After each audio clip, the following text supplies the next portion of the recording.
Bonjour à tous. On va voir aujourd'hui donc les outils de financement à la transition énergétique. Alors à peu près tous les outils de financement, on va dire non dilutifs, notamment sur les financements publics de la transition énergétique. Les outils qu'on va voir et que je vais vous présenter sont un résultat croisé de réflexion entre des organismes tels l'ADEME ou la DGEC, l'association la T2E, ou le ministère de la Transition écologique, BPI, et Layton au travers de nos différents experts, consultants et chargés d'affaires. On va s'attarder surtout sur la partie certificat d'économie d'énergie aujourd'hui, qui est vraiment un outil de financement complémentaire assez puissant, complémentaire car il s'additionne au financement, on va dire classique, prêt type BPI France ou subvention de BPI et de l'ADEME et au crédit d'impôt. L'objectif en fait de ce support-là et de cette side-là en particulier, c'est de vous donner une vision globale de quels sont tous les leviers de financement supplémentaires que je peux activer pour financer en fait ma transition énergétique au travers soit l'acquisition en fait de nouveaux équipements ou au travers le développement par vous-même de nouveaux équipements visant en fait la sobriété énergétique ou l'efficacité énergétique. Les outils nous qu'on utilise le plus chez Layton en amont d'un projet, une fois qu'on a détecté en fait les axes de travail, d'optimisation, donc ce sont les fameux certificats d'économie d'énergie que je vais détailler, les aides et subventions publiques que je vais vous détailler juste après, tout ce qui est crédit d'impôt, recherche, innovation, la fiscalité sur la propriété intellectuelle et aussi la fiscalité énergétique des contrats. Aujourd'hui, on va surtout regarder la partie CDE et subventions. Sur la partie subventions, le pôle MC2, enfin tous les pôles de compétitivité ont largement relayé tous les aides au plan de relance, qui pour la plupart en fait sont toujours de vigueur. Donc à titre d'exemple, on a 500 millions d'euros pour le fonds économie circulaire déchets, il y a 200 millions d'euros qui peuvent être activés sur la partie éco-conception, il y a 1 milliard d'euros à peu près sous forme d'appel à projet pour les investissements en fait de transformation des procédés pour réduire vos émissions de CO2. Il y a 20 milliards d'euros dans le cadre du PIA 4 qui fait suite donc au PIA 3 et on a 40 milliards d'euros du plan climat de BPI France et la Banque des territoires. Donc ces fonds-là, après, ils sont ventilés donc sur différents appels à projets, sur différents guichets. Donc c'est les premiers à aller voir et je dirais à regarder quelle pourrait être l'éligibilité de vos projets, de vos investissements à venir.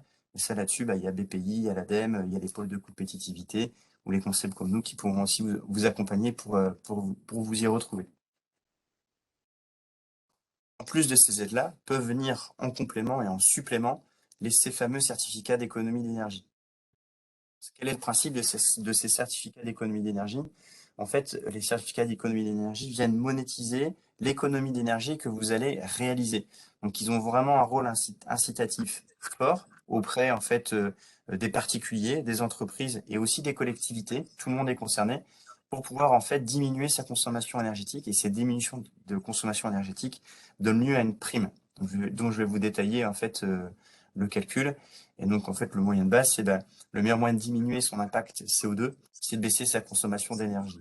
Pourquoi? Parce que 70,4% des gaz à effet de serre en fait sont dus à une consommation excessive de l'énergie, notamment via le secteur en fait de production de l'énergie. Donc là, on va regarder que la partie certificat d'économie d'énergie. Il y a un autre levier, mais qui est en cours de définition encore en France, bien que des premiers tests réglementaires sont sortis au 1er janvier 2021, c'est sur les quotas carbone. Et justement aussi comment monétiser ces fameux quotas carbone-là. Aujourd'hui, c'est encore un peu tôt pour en faire une présentation détaillée, mais c'est quelque chose qui va arriver ces prochains mois. Donc là, on va vraiment regarder juste la partie certificat d'économie d'énergie. Donc, comment est-ce que je monétise mes travaux d'investissement, mes travaux de recherche, d'innovation visant à une meilleure efficacité énergétique pour moi-même ou pour mes clients. Donc, les C2E, cette planche-là vous présenter les principes clés et les mots-clés. Donc, il y a les obligés. Les obligés sont les fournisseurs d'énergie, dits les grands pollueurs, qui se vont imposer la réalisation d'économies d'énergie auprès de leurs clients. Il y a les bénéficiaires. Donc, les obligés sont incités à promouvoir l'efficacité énergétique auprès des consommateurs d'énergie, particuliers ou entreprises. Et après, pour pouvoir valoriser en fait ces travaux-là d'économie d'énergie, il y a 3 types d'opérations. Il y a les opérations dites standardisées, qui sont classiques et en fait qui viennent par le biais de fiches valorisées dès lors que, par exemple, vous allez changer de chaudière. Vous allez passer, par exemple, d'une chaudière gaz à une pompe à chaleur. Ça, aujourd'hui, c'est assez facile à obtenir directement ces aides-là, ces C2E. Le nom, en tant que particulier, on a, je pense, à peu près tous connu, c'est la fameuse isolation à 1 euro. Voilà, pareil, c'est une opération standardisée et les C2E nous permettent de payer l'intégralité des travaux et du matériel pour pouvoir améliorer notre efficacité énergétique de nos maisons ou de nos locaux ou de nos usines. Il y a les opérations dites spécifiques, que là qu'on va développer aujourd'hui. Les opérations spécifiques, elles sont là pour encourager les opérations les plus innovantes. C'est-à-dire que c'est des choses qui ne rentrent pas dans les opérations dites standardisées. Donc là, c'est du sur-mesure. Donc là, c'est bien identifié en amont quel est l'objet de votre projet, quel est l'objet de votre investissement. Ils ne rentrent pas dans ces opérations standardisées-là. Et est-ce qu'ils peuvent bénéficier quand même des C2E? C'est-à-dire, est-ce qu'ils peuvent quand même rentrer dans le cadre des C2E? Donc à ce moment-là, il faudra rédiger des fiches, il faudra déposer des dossiers. On est dans une dynamique assez proche, par exemple la dynamique de crédit d'impôt recherche, ou une dynamique de dossier d'aide et subventions, où il faudra prouver par le calcul au début, parce que l'installation n'existe pas, on est dans un projet d'innovation, en quoi est-ce qu'elle va être source d'efficacité énergétique, soit pour vous-même, soit pour vos clients. Et après, un troisième type, qui sont les programmes. Donc ces programmes-là visent en fait à faciliter des opérations d'efficacité énergétique pour des filières. Donc ça, je le passe assez vite, ça recoupe les deux précédentes. Et donc un certificat d'économie d'énergie, c'est quoi? C'est 1 kWh CUMAC. CUMAC, ça veut dire cumulé actualisé sur la durée de vie de l'équipement, de votre investissement ou de votre innovation ou de l'utilisation en fait d'un nouveau procédé. À titre d'exemple, j'ai beaucoup parlé d'investissement, mais ça peut être la mise en place d'un nouveau procédé. Nous, on valorise Lecton au C2E, par exemple, des opérations de covoiturage. Donc, c'est comment est-ce que je cadre ces opérations-là pour montrer qu'elles sont un minimum en fait standardisées, pour dire en quoi est-ce que sur une année, j'améliore sur un territoire donné l'efficacité énergétique.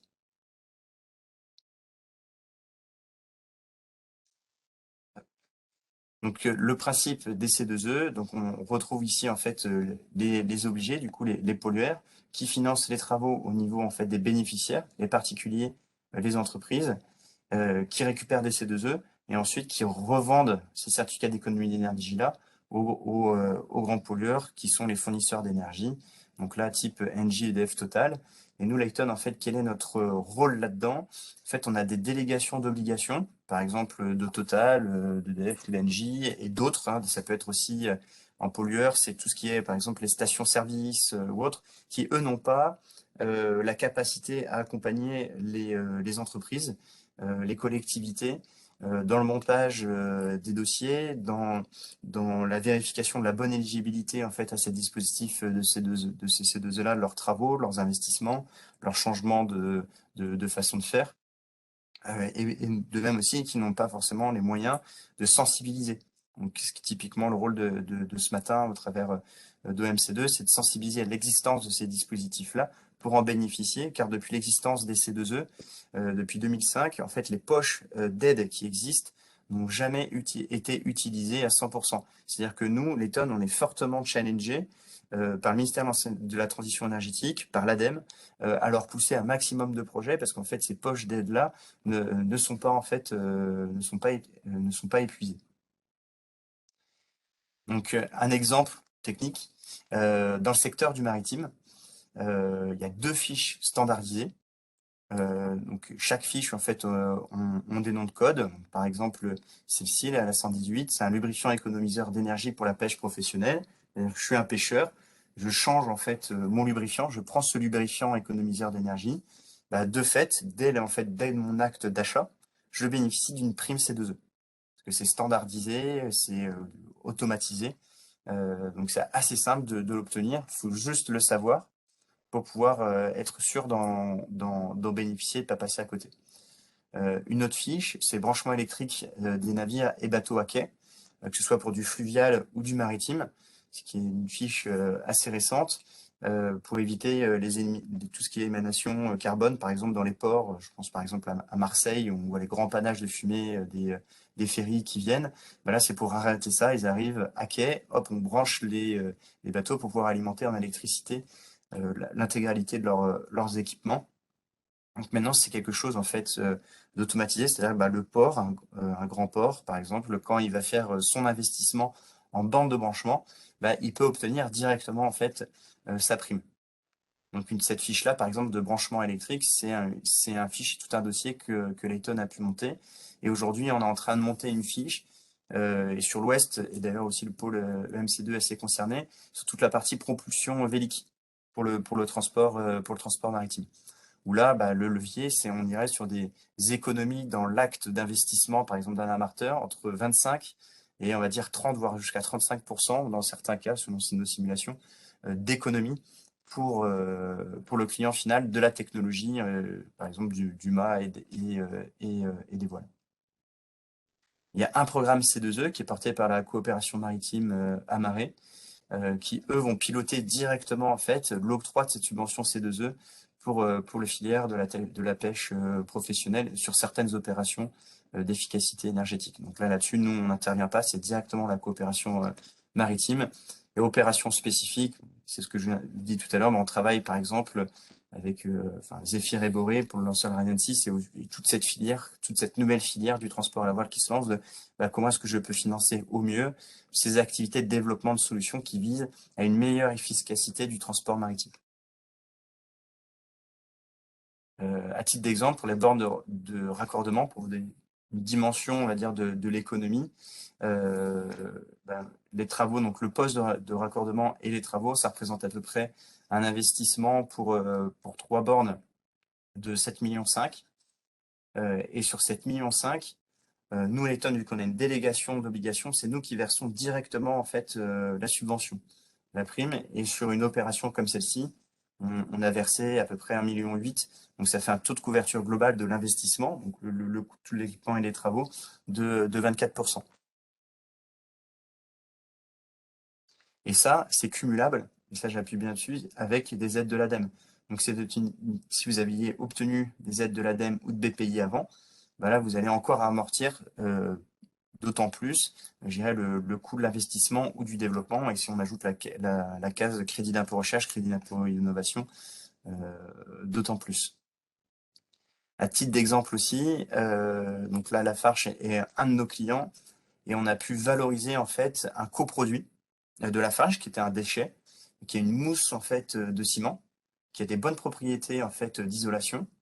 Lafarge a pu valider en fait et développer ce coproduit-là pour le transformer en vrai produit et qui est aujourd'hui en fait un produit commercialisé sous le nom d'Erium et qui sert notamment à l'isolation en fait des combles et qui rentre dans le programme de l'isolation en euros. Donc c'est une opération standardisée du coup, mais à la base c'est un coproduit que Lafarge a pu développer. Je crois que ça fait à peu près 3 ans de R&D pour arriver en fait à un coproduit qui est un déchet qui aujourd'hui est un produit qui peut être utilisé en tant qu'isolant et en plus qui permet à ses clients, c'est quasiment intégralement autofinancé par les C2E.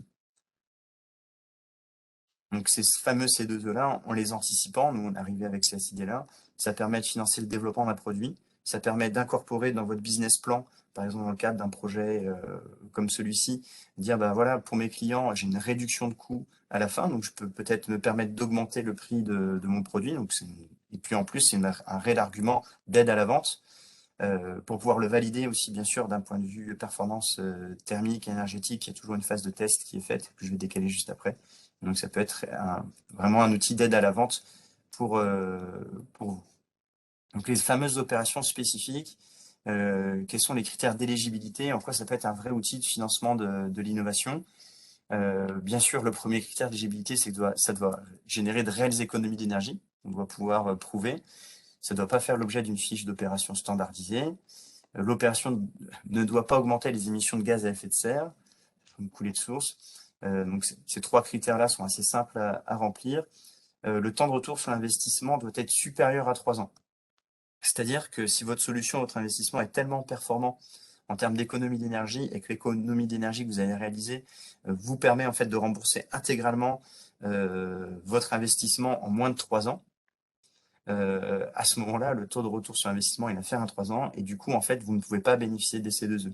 Pourquoi? Parce qu'il est considéré que ces travaux que vous avez réalisés là, la performance que vous allez réaliser en termes d'économie d'énergie, d'économie en termes d'euros, est tellement importante qu'il n'y a pas besoin en fait de ce rôle incitatif des C2E.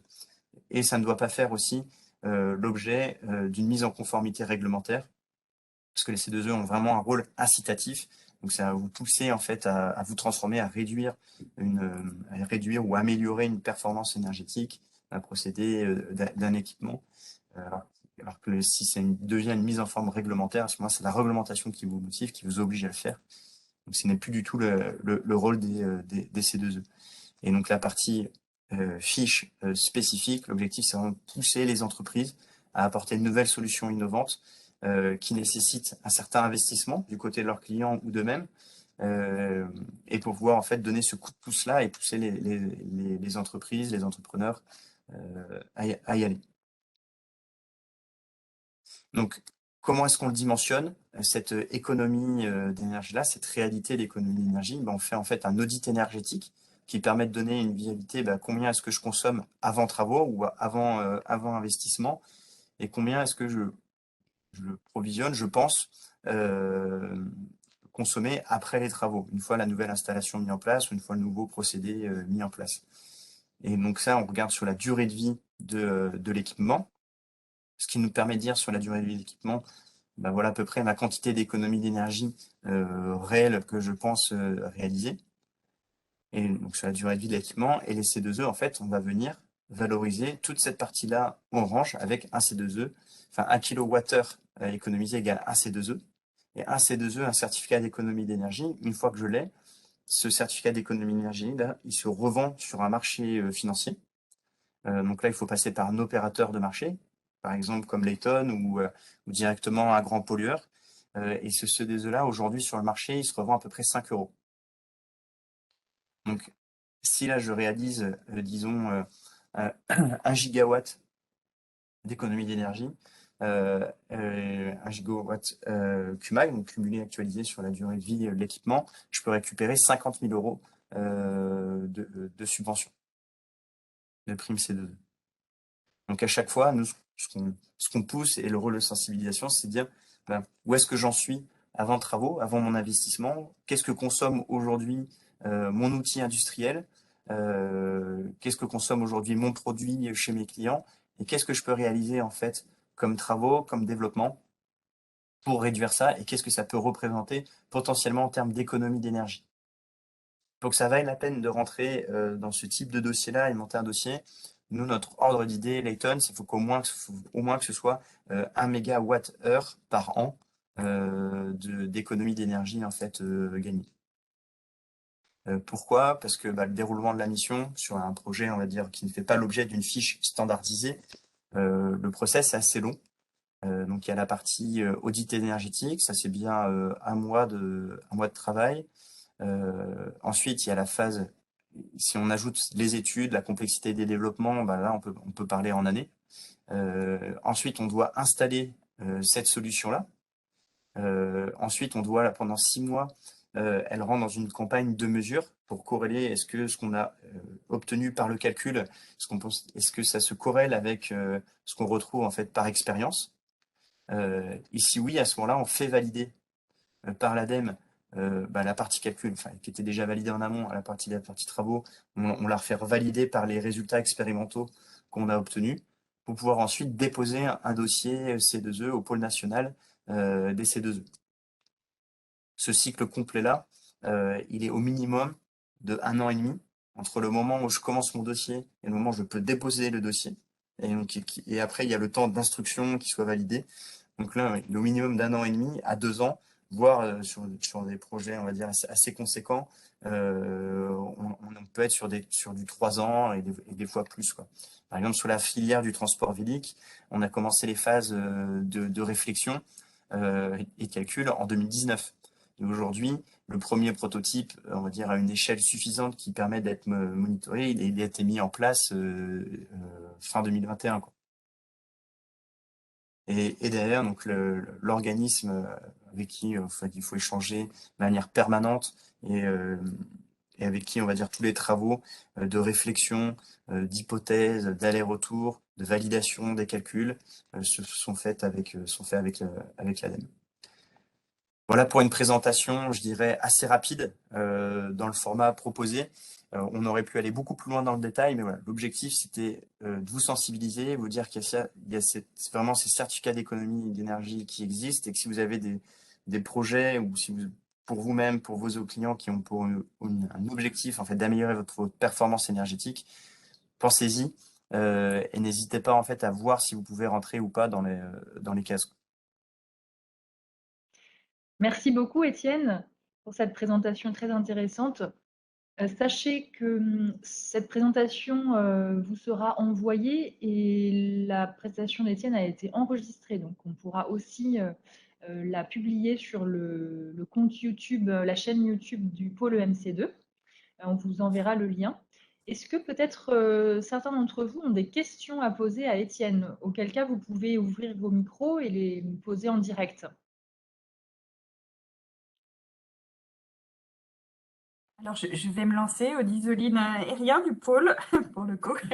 Je vais, juste pour bien recaler les choses, de ce que j'ai compris de la présentation, Étienne, c'est que le C2E pouvait être utilisé que ce soit par rapport à des produits, des process qui nous permettent de faire de l'économie d'énergie, mais également par rapport au développement lui-même de solutions qui pourraient être permettre aux autres de faire gagner, finalement, de faire des économies d'énergie. C'est bien ça. Ouais, tout à fait. Et du coup, la prime C2E, elle va venir en fait au bénéfice de la personne qui va être l'utilisateur final. Euh, Néanmoins, si on démontre que une nouvelle technologie qu'on développe, elle va permettre à son client de faire vraiment un gain énergétique important, euh, par effet rebond, pour la société qui va développer cette technologie-là, c'est une aide à la vente assez forte, quoi. Parce que dans son business plan, elle va pouvoir se permettre de vendre soit un petit peu plus cher ou permettre d'atteindre, on va dire, une viabilité commerciale de son produit euh, de manière plus facile. Mais je Oui, l'expliquerai d'accord. pour ça bien. Et Donc, donc, donc, donc, c'est pas la société innovante qui va avoir l'aide directement, ouais, ça va être d'accord. ça va être son client. D'accord. Donc, l'entreprise innovante, elle, s'appuiera sur les aides type ADEME ou autre par rapport à son développement et aura cette aide à la vente. D'accord, très bien. C'est ça, exactement. Cette prime, c'est ces deux œufs-là. Et après, on pourra entrer encore plus dans les détails, dans les spécificités. En fait, ces primes, ces deux œufs-là, si la société est reconnue comme installateur, c'est-à-dire si c'est elle qui va faire l'installation, elle peut même être partagée entre la société qui fait l'installation et le client final. Voilà. D'accord. Là, voilà. Après, il y a pas mal de spécificités qui peuvent être activées. Euh, mais où nous, on la voit comme un outil de financement de l'innovation, c'est qu'elle vient vraiment en fait dérisquer un marché ou une technologie sur un marché. À titre d'exemple, dans l'agro, il y a pas mal de technos qui peuvent être développés par des laboratoires qui sont assez puissantes et qui peuvent être des bonnes alternatives au process, par exemple, de gaz pour fabriquer des chips qu'on a. Aujourd'hui, on sait faire des chips à froid. Sauf que l'équipement et la technologie qui a été développée par une université euh, est assez coûteuse en investissement initial. Et grâce au C2E, c'est la société qui va faire cette acquisition-là, de cette société, de cette nouvelle technologie-là, qui va, on va dire aussi la dérisquer d'un point de vue technologique. Les gains derrière peuvent être tellement importants en termes énergétiques et aussi avec cette aide des C2E que ça vaut le coup de terminer ces travaux de R&D développement. D'accord. Donc, l'objectif finalement, quand on développe une solution qui permet de faire des économies d'énergie, de penser au C2E assez tôt. Et à partir de quand il faut y penser? C'est peut-être pas dès le début, Dès lors à qu'on mon avis. commence à rentrer, en fait, dès lors qu'on commence à rentrer dans le business plan. C'est-à-dire, tiens, par exemple, dans le transport Vélix, c'est dès lors que on voit que ça fonctionne, il peut y avoir un intérêt. Quel va être le coût final pour l'utilisateur? Donc, si on, enfin déjà, le produit, combien est-ce qu'il va coûter? et quel va être son coût en termes de maintenance, d'utilisation sur la durée de vie de l'équipement. Et quand on fait ce calcul-là, ce BP-là, donc en anticipation en fait d'un travail de vente, c'est-à-dire est-ce que je vais réussir à vendre mon équipement, nous ce qu'on a pu se rendre compte, c'est qu'il y avait quand même pas mal de bonnes idées qui existaient et qui ne sortaient pas parce qu'en fait derrière, d'un point de vue marché, client final, c'était pas acceptable économiquement. Et donc les C2E, c'est d'avoir cette petite pensée-là en disant quand je fais mon business plan, quand je vais présenter le coût en fait de mon produit à mon client, c'est avec le coût d'achat, le coût de maintenance, si je lui mets en plus, ouais, mais vu que vous allez faire des économies d'énergie et qu'on peut les monétiser, vous avez une prime C2E supplémentaire qui va venir en fait soutenir le coût de votre investissement. Très bien. Merci, Étienne.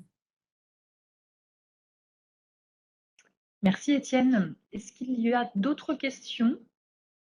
Oui, vous m'entendez? Alors, on vous entend un petit peu bas, mais si vous pouvez peut-être augmenter votre son. Oui, tout à fait. Est-ce que vous m'entendez mieux là? Oui. Déjà, oui, c'est mieux. Merci pour cette présentation très intéressante. Ma question était de savoir à quel profil finalement d'entreprise et de structure cela s'adresse, parce que tout à l'heure vous évoquiez les ports, voilà, surtout public, SCI, association, universitaire académique finalement, enfin voilà, vous pouvez préciser, merci. Ouais, à tout le monde.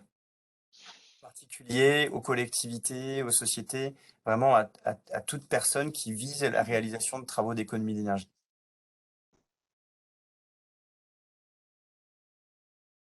Et donc c'est pour ça cet outil, c'est vraiment un outil financier qui est assez puissant, ouais. Et qui est complémentaire, supplémentaire aux aides et subventions que vous auriez pu percevoir.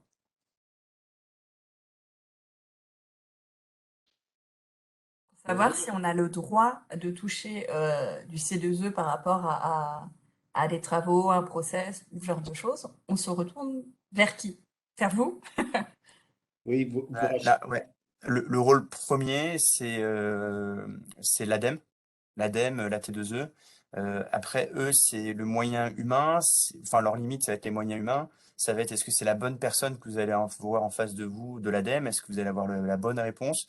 Là, c'est mon argument un peu commercial, mais qui est réel. Donc, du coup, nous, l'Eton, qu'est-ce qu'on a fait par rapport à ça?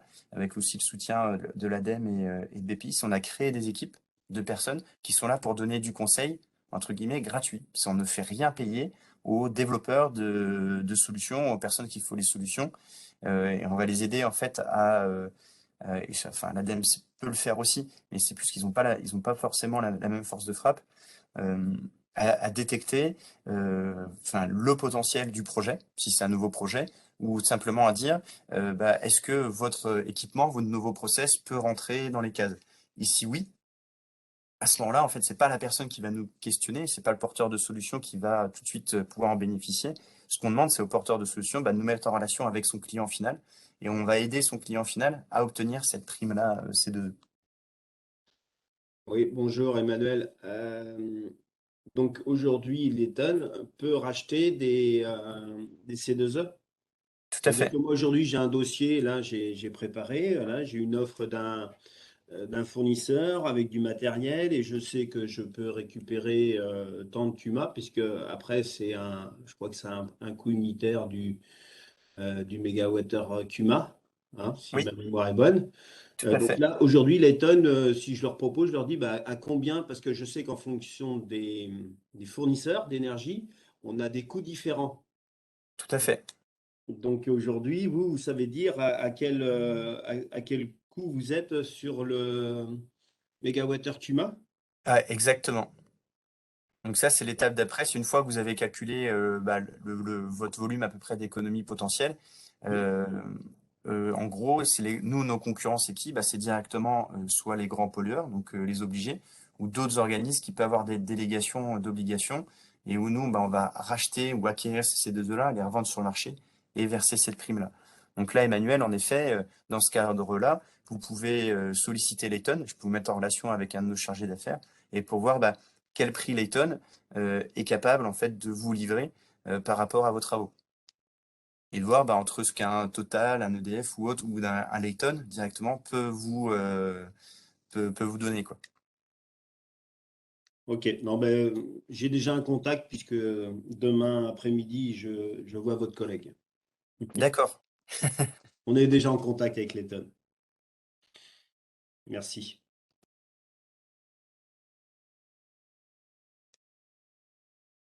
Est-ce qu'il y a peut-être une dernière question? Oui, peut-être, je veux bien, Gaëlle Frostin. Est-ce que vous pourriez revenir sur la façon, enfin, le process d'introduction d'une nouvelle fiche standardisée? Est-ce que c'est une liste qui a été figée une fois pour toutes et auquel on ne reviendra plus? Est-ce que certaines opérations spécifiques ont vocation, si elles se généralisent, à devenir des fiches standardisées par la suite? Comment est-ce que tout ça se construit? Ouais, très bonne question. En effet, les fiches standardisées, ça vit. Il y en a qui arrivent, il y en a qui disparaissent. Et ça, c'est piloté par le pôle national des C2E en fonction des besoins, ou en fonction des besoins et aussi de la maturité technologique des outils. Par exemple, une nouvelle chaudière gaz, elle a pu être subventionnée dans les années 2010 par les C2E. Aujourd'hui, clairement, ce sera jamais plus le cas, quoi. Donc, il y a un accompagnement qui est fait par rapport aux technologies disponibles, de ce qui se font. Donc, il y a des fiches qui disparaissent et il y a de nouvelles fiches qui apparaissent. Et en effet, ces nouvelles fiches qui apparaissent, ça peut être des fiches d'opérations spécifiques qui se standardisent parce qu'il y a un gros volume de technologies, parce que ça a du sens en fait pour la globalité. Et ces fiches-là, comment est-ce qu'on y a accès? Simplement, enfin, par Internet, il y a une base de données publique où on retrouve toutes les fiches. Et après, chaque fiche ou chaque opération dite standardisée peuvent bénéficier de bonus en fonction des travaux que vous avez réalisés. Donc là, on peut rentrer dans des calculs de bénéfice des CE bonifiés.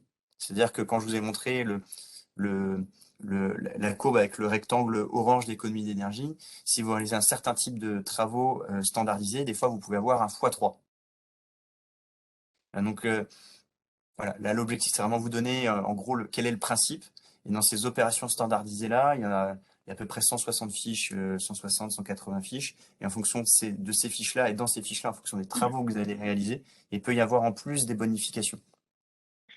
Donc, c'est vraiment avoir le réflexe, dès lors que vous changez un équipement, une chaudière, dès lors que vous améliorez en fait votre efficacité énergétique, il doit y avoir quelque chose derrière de possible à activer. Ouais.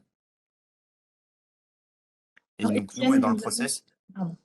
et donc, ouais, du coup, nous, dans le process, ça, on le valide bien avec vous en disant oui, il y a un potentiel. Voici le potentiel, voici les enjeux. Et à ce moment-là, on vous remet une proposition, exactement comme l'a dit Emmanuel, en disant, bah voilà, Layton, combien on peut vous proposer dans la conversion, en fait, de ce kilowattheure économisé en euros, quoi. Étienne, une question est arrivée sur le chat. Est-ce que ces Oui, dispositifs CE sont renouvelés chaque année? Et est-ce qu'il y a un risque d'épuisement des aides disponibles CE? très bonne question. On est reparti dans une nouvelle phase, dans une nouvelle période, une 5e période, qui va de 2021 à 2025. Donc là, on est plutôt en début de période. Donc c'est assez sécurisé dans la mesure où on sait que jusqu'au 31 décembre 2025, il y aura toujours des aides. Et si on regarde dans le passé, les poches d'aide, on va dire de budget d'aide qui étaient données, elles n'ont jamais été épuisées. On peut imaginer que sur cette période-là, on soit toujours à peu près dans les mêmes dynamiques, ce ne soit pas épuisé, tout en sachant que, alors là, je ne voulais pas présenter, mais il y a une courbe en fait qui montre de ces budgets d'aide par période, et en fait, ça ne fait que augmenter. Je crois que là, entre la 4e période et là, la 5e période, ça a augmenté de 15% encore, l'assiette enfin, l'assiette globale de subventions possibles à activer.